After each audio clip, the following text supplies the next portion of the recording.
Bonjour, chers frères et sœurs, téléspectateurs, auditeurs et auditrices.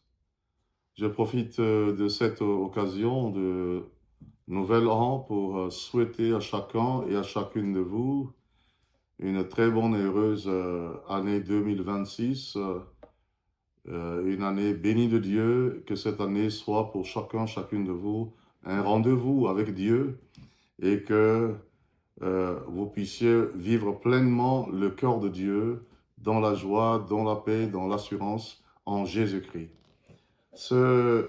Aujourd'hui, je vais partager une parole avec vous, car cela me tient à cœur par la pensée de Dieu. Dans le livre de Genèse au chapitre 17, à partir du verset 1, il est dit ceci, la parole de Dieu dit, « Lorsqu'Abraham fut âgé de 99 ans, l'Éternel apparut à Abraham et lui dit, « Je suis le Dieu Tout-Puissant, marche devant moi, devant ma face, et sois intègre. J'établirai mon alliance entre moi et toi, et je te multiplierai à l'extrême. » Abraham tomba sur sa face, et Dieu lui parla en disant, « Voici mon alliance que je fais avec toi. Tu deviendras père d'une multitude de nations. On ne t'appellera plus Abraham, mais ton nom sera Abraham, car je te rends père d'une multitude de nations.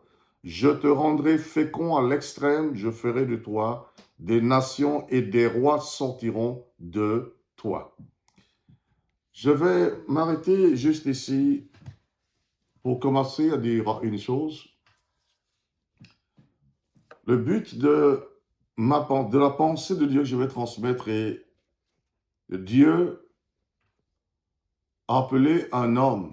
Cet homme que nous appelons généralement notre Père dans la foi, en la personne d'Abraham, il s'appelait avant Abraham et dans le contexte, dans cette circonstance-là, Abraham attendait un enfant de la promesse qui ne vint pas vite, en la personne d'Isaac, et il va même commettre une erreur en écoutant le conseil de sa femme pour aller vers sa servante Agar pour avoir un fils, en la personne d'Ismaël. Et lorsqu'il avait 99 ans, Dieu va venir vers lui de nouveau et il va lui dire, « Je suis ton Dieu, marche devant moi et sois intègre, et moi je fais une alliance avec toi. » Il dit, je fais une alliance avec toi pour être ton Dieu et tu seras donc mon serviteur. Mais marche devant moi et sois intègre. Il dit, tout ce que je veux de toi est que tu marches devant moi, c'est-à-dire sous mes regards, sous mes instructions, sous ma direction, et que tu sois intègre. Et dit, moi je te bénirai, je te multiplierai et je ferai de toi des nations sortiront de toi. Écoutez bien, en faisant une alliance avec Abraham, Dieu lui dit, tout ce que je veux de toi, tout ce que moi, l'Éternel ton Dieu, je te demande, c'est de marcher non pas à gauche, à droite, dans le désordre, mais de marcher devant moi, sous mes regards, marcher dans ce que je t'indique et d'être intègre, c'est-à-dire d'être droit, d'être donc engagé, d'être pieux, d'être honnête, d'être sincère, d'être fidèle dans ce que je te demande de faire. Et moi, je fais une alliance avec toi pour te bénir. Nous sommes en début d'année, nous sommes en début d'une année, et c'est de plein cœur que je parle aux croyants. Nous servons un Dieu fidèle, un Dieu droit, un Dieu saint, un Dieu qui peut tout, un Dieu qui a tout, un Dieu qui est tout en tout. Et ce qu'il nous demande pour que nous vivions bien, pour que nous soyons heureux, n'est pas de faire beaucoup de choses, de faire des actes religieux, de faire des choses qui n'ont rien à voir avec ce qu'il attend de nous, de faire tellement de choses et de penser que c'est dans ça que nous serons heureux ou qu'il va nous rendre heureux. Dieu a dit à Abraham, la seule chose que je veux de toi, il dit, moi je ferai tout. Je te multiplierai, je te rendrai fécond, je te bénirai. La seule chose que je te veux, pour que ce que je dis t'arrive et que tu marches devant moi.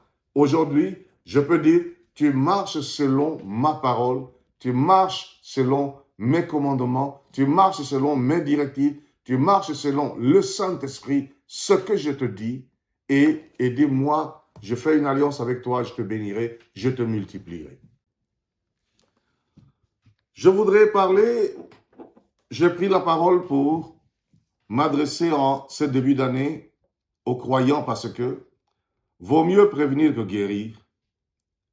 Et je vois en une année, en chaque année, une opportunité nouvelle pour le croyant de progresser avec Dieu et de vivre sa foi de la manière la meilleure. Vous savez, Dieu ne nous demande pas de grands efforts pour nous faire du bien. Quand il nous a créés sans que nous n'ayons effectué aucune activité, il a déjà prévu de nous faire du bien. Et nous voyons aujourd'hui que des années passent. Beaucoup de croyants ne grandissent pas.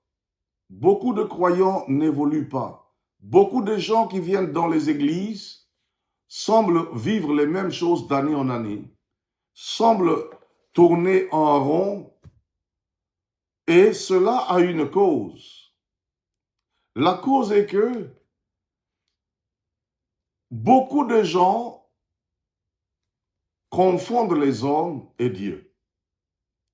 Dieu n'est pas un homme, Dieu il est Dieu. Dieu n'a pas les habitudes d'un homme. Dieu n'a pas les pensées d'un homme. Il a la pensée de Dieu. Beaucoup de gens qui auraient pu être guéris, qui auraient pu être enrichis, qui auraient pu être heureux, qui auraient pu servir Dieu merveilleusement, qui auraient pu être utilisés comme des instruments efficaces et de pouvoir progresser, mais dans la joie, dans la paix, dans le bonheur avec Dieu, se voient tourner en ridicule à cause de ce qu'ils n'ont pas bien reçu l'enseignement de la parole de Dieu. Ils pensent que ce que les hommes disent, c'est ce qui va arriver. Et je prends la précaution de parler en début d'année pour dire, il y a beaucoup de gens qui pensent servir Dieu, mais ne le servent pas.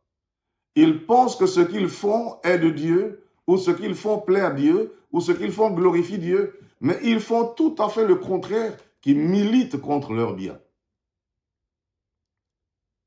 Dieu a dit à Abraham, marche devant moi. Lorsque les gens vivent, mais pas dans la parole de Dieu, il leur est difficile de voir la main de Dieu.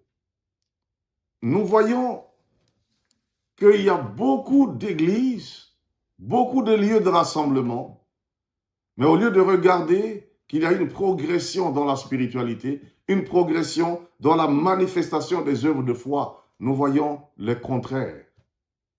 Dieu merci de ce que il existe encore des vrais serviteurs de Dieu, qu'il existe encore des vraies églises, il existe encore des vrais enseignants de la parole de Dieu, parce que cette lumière-là ne s'éteindra jamais. Vous voyez, lorsque vous voulez la bénédiction, ce n'est pas un homme qui la donne, c'est Dieu qui la donne. Beaucoup de gens, au lieu de suivre Dieu, suivent les hommes. Beaucoup de gens suivent des doctrines tordues, des choses qui ne sont pas la parole de Dieu, mais la parole déformée. Et il y a quelque chose, quand je pense à l'Afrique en particulier, en ce moment, je suis beaucoup touché. Je suis beaucoup ému. L'Afrique a connu bien de retard, par exemple. Et pour moi, avec certitude, la chose qui peut changer l'Afrique, qui peut apporter une grande bénédiction à l'Afrique, c'est l'évangile de Jésus-Christ. Malheureusement, aujourd'hui, nous voyons tellement d'églises qui se créent sans aucune direction de Dieu. Des églises qui se créent dans la rébellion, des églises qui se créent parce que telle personne, allant dans une église, on l'a mis sous discipline, alors il sort, il va ouvrir son assemblée. Nous voyons tellement, et des doctrines qui sont enseignées, des choses qui n'ont rien à voir avec la parole de Dieu. On arnaque les gens, on pille les gens, et tout ça amène quelque chose qui ressemble à un jugement. Et lorsque ces gens qui suivent des faux pasteurs, des faux prophètes, investissent, ils donnent de l'argent, ils font beaucoup de choses et qu'après, la suite est une déception, alors ils mettent ça sur le compte de Dieu. Ah, Dieu m'a déçu, Dieu a fait ceci. Bien-aimés, que vous lisiez de la Genèse à l'Apocalypse, que vous suivez bien l'histoire de l'Église, Dieu n'a jamais déçu un homme, mais les hommes déçoivent les hommes. Si vous suivez Dieu, vous ne serez jamais déçus. Bien-aimés, regardez ce qui se passe aujourd'hui. Lorsque, même dans les églises, on entend des gens qui divorcent des gens, c'est-à-dire un pasteur ou se disant prophète, il divorce une femme de son mari pour la conseiller de marier une autre personne, ou divorce un homme d'une femme pour lui proposer une autre fille ou une autre femme, etc. Mais comment est-ce que vous ne voulez pas que le chaos vienne? Le chaos ne peut que venir. Lorsque, aujourd'hui, on voit qu'on pille les gens, des gens vont dans des églises. L'église est véritablement un lieu de guérison, un lieu de relèvement, un lieu de salut, un lieu de délivrance. Ce n'est pas un lieu où on va accumuler, n'est-ce pas, on va acculer les gens avec de la souffrance. Quand les gens ils demandent des sommes d'argent colossales aux gens, donnez telle somme d'argent, donnez telle somme d'argent pour avoir ceci ou cela. Mais vous savez, les gens vivent avec des salaires. Lorsqu'on demande à quelqu'un de donner plus que ce qu'il reçoit, lorsqu'on demande aux gens de donner des sommes qu'eux-mêmes, durant toute leur vie, n'ont jamais pu avoir ça, qu'est-ce qu'ils font? Leur réaction logique est d'aller s'endetter auprès des banques et de pouvoir venir satisfaire au désir donc des imposteurs qui leur demandent cela. Ces gens, beaucoup de gens aujourd'hui dans les églises sont surendettés parce qu'ils ne font que prendre des crédits pour donner à telle prophétesse, à tel prophète, à tel pasteur, etc. Au point que, au lieu que l'église ne soit un lieu de remède, de solution, de guérison pour eux, c'est l'église qui devient un mouroir pour eux. Dieu n'a jamais préparé l'église pour mouroir pour les gens, pour un lieu de souffrance, mais un lieu de guérison, un lieu de délivrance. Et je vais dire, les hommes et les femmes, vous-même, soyez un peu intelligents. Quand je vois que les gens s'appellent des chrétiens et qu'ils vont dans des églises pour écouter des sottises que leur racontent certaines personnes, j'ai dit, mais où est votre intelligence? Où est votre sagesse? Ne lisez-vous pas la parole de Dieu? Au point que on retourne cette parole, on vous raconte de manière mauvaise, vous acceptez. De cette manière-là, où les fausses églises se multiplient en Afrique et ailleurs, surtout en Afrique, ne vous attendez pas à un changement heureux si la doctrine des fausses églises pilule ainsi en Afrique. Nous devons faire quelque chose. Nous devons prier contre les fausses églises, prier contre les mauvaises doctrines. Vous savez une chose, beaucoup des églises, j'en parle parce qu'on peut parler de beaucoup d'autres choses, mais si on ne touche pas le nœud du problème, les gens vont souffrir. Les gens vont continuer à souffrir. Et c'est dommage. Parce que loin du bonheur abondant que Dieu veut leur donner, des hommes et des femmes crapuleux sont en train de les tromper. Lorsque vous voyez des églises qui sont bien établies, où il y a l'ordre qui est établi. Lorsque ils forment leurs pasteurs, ils forment leurs serviteurs, et il y a la hiérarchie qui est obéie, de manière à ce que quand quelqu'un fait un tort, agit mal, on le met sous discipline et on le ramène à l'ordre dans la vérité. Mais toutes ces églises indépendantes qui se créent, de toutes les pièces, sont des gens qui sont autonomes, qui sont comme s'ils ouvrent des épiceries. Chacun fait ce qu'il veut. Il n'y a personne pour le reprocher, il n'y a personne pour les recadrer. Et alors, on ne peut que voir des scandales. Et moi, je vais vous dire une chose que Dieu m'a dit. Vous allez voir à partir de cette année que beaucoup de scandales vont se révéler dans les églises.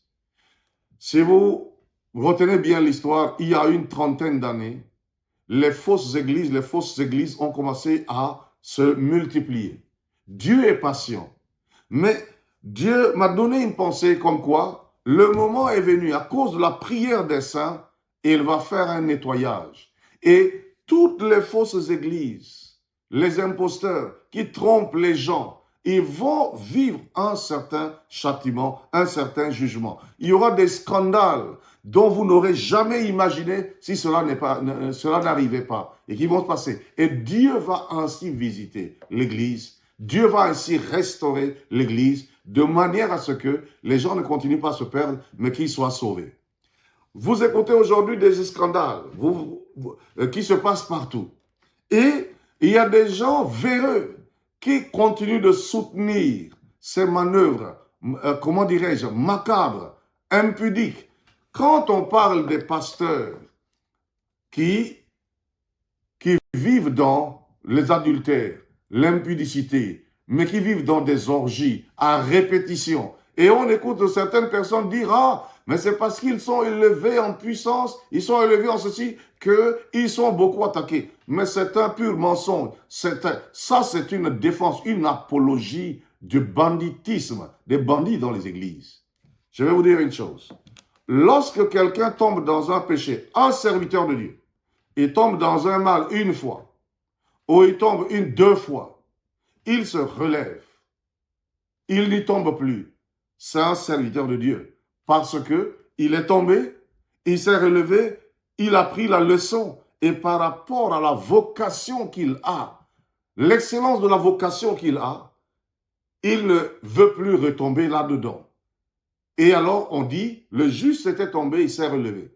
Quand quelqu'un tombe d'année en année dans le péché d'adultère, d'impudicité, d'escroquerie continuelle, mais ce n'est pas une chute, c'est un mode de vie choisi, organisé, voulu par la personne. Il n'est pas serviteur de Dieu. Comment est-il élevé dans la puissance pour être celui qui est toujours dans le péché?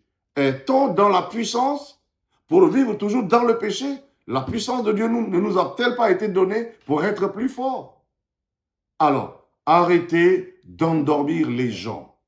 Moi, je viens par amour dire aujourd'hui, nous prions pour des gens qui sont tombés afin qu'ils se relèvent.